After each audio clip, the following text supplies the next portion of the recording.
পরিবেশের বর্তমান চিত্র তুলে ধরতে সপ্তাহ জুড়ে নির্বাচিত খবর নিয়ে পরিবেশ সংলাপের নিয়মিত আয়োজন সাপ্তাহিক পরিবেশ পরিক্রমায় আপনাদের স্বাগত জানাচ্ছি আমি নুরনাহার শ্রাবণী। আজকে দেখব ফেব্রুয়ারির প্রথম সপ্তাহ। হবিগঞ্জের চুনারুঘাট উপজেলার বাসুল্লা রেমা কালেঙ্গা বনাঞ্চল এলাকা থেকে অবৈধভাবে কাটা জ্বালানি কাঠ পাচারকালে আটক হয় 2 জন।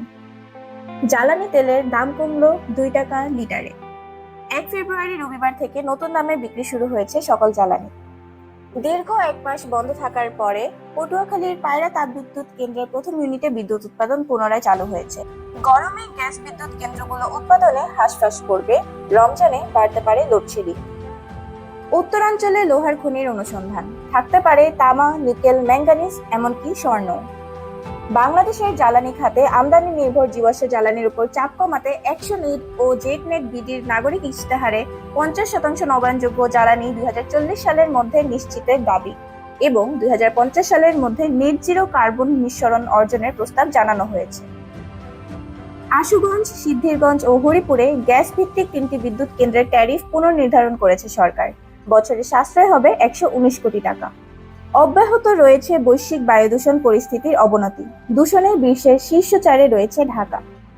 নেত্রকোনায় অবাধে চলছে ইটভাটা, যার মধ্যে 28টি অবৈধ, দূষণে ভারী হচ্ছে পরিবেশ। নওগাঁয় 12 কোটি টাকা ব্যয়ে নির্মিত আধুনিক পয়ঃবর্জ্য পরিশোধনাগারের নির্মাণ কাজ 4 বছর আগে শেষ হলেও সেটি এখনো চালু হয়নি। চীনা অর্থায়নে তিস্তা মহাপ্রকল্পের বাস্তবায়ন 2026 সালের প্রথম সপ্তাহে শুরুর ঘোষণা দেওয়া হলেও জানুয়ারির শেষ দিনেও তা এখনো শুরু হয়নি। রোড সেফটি কোয়ালিশন বাংলাদেশের মানুষের জীবনের নিরাপত্তাকে প্রাধান্য দিয়ে নিরাপদ সড়ক বিষয়ক আলাদা আইনের প্রস্তাব করেছে।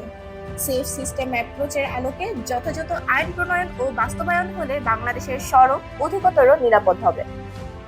ঢাকার সঙ্গে যোগাযোগ রক্ষায় রূপগঞ্জের বালু নদীতে গড়ে তোলা হয়েছে বেশ কয়েকটি সেতু।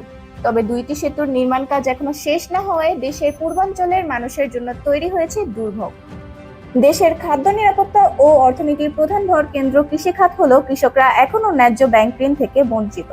চলতি অর্থ বছরের প্রথম 6 মাসে ব্যাংকগুলো কৃষিখাতে যে পরিমাণ ঋণ বিতরণ করেছে তার চেয়েও বেশি টাকা আদায় করেছে, যা প্রমাণ করে কৃষকের ঘাড়ে চাপ বাড়লেও মিলছে না প্রয়োজন অনুযায়ী সহায়তা। 2 ফেব্রুয়ারি নিরাপদ খাদ্য দিবস উপলক্ষে একদিন আগে গ্লোবাল অ্যাডভোকেসি ইনকিউবেটরের এক ওয়েবিনারে তুলে ধরা হয় অস্বাস্থ্যকর খাদ্যাভ্যাসে বছরে প্রায় 28,000 মানুষ মারা যায়। বিশ্ব উষ্ণায়নের প্রভাবে বাংলাদেশের অন্যতম প্রধান খাদ্য উৎপাদন অঞ্চল উত্তর পশ্চিমাঞ্চলে ধান উৎপাদন শতাব্দীর শেষ নাগাদ উল্লেখযোগ্য হারে কমে যেতে পারে। উচ্চমাত্রার কার্বন নিঃসরণ অব্যাহত থাকলে এই অঞ্চলে সেচ নির্ভর ধানের ফলন 21% পর্যন্ত হ্রাস পেতে পারে বলে জানিয়েছে এক আন্তর্জাতিক গবেষণা।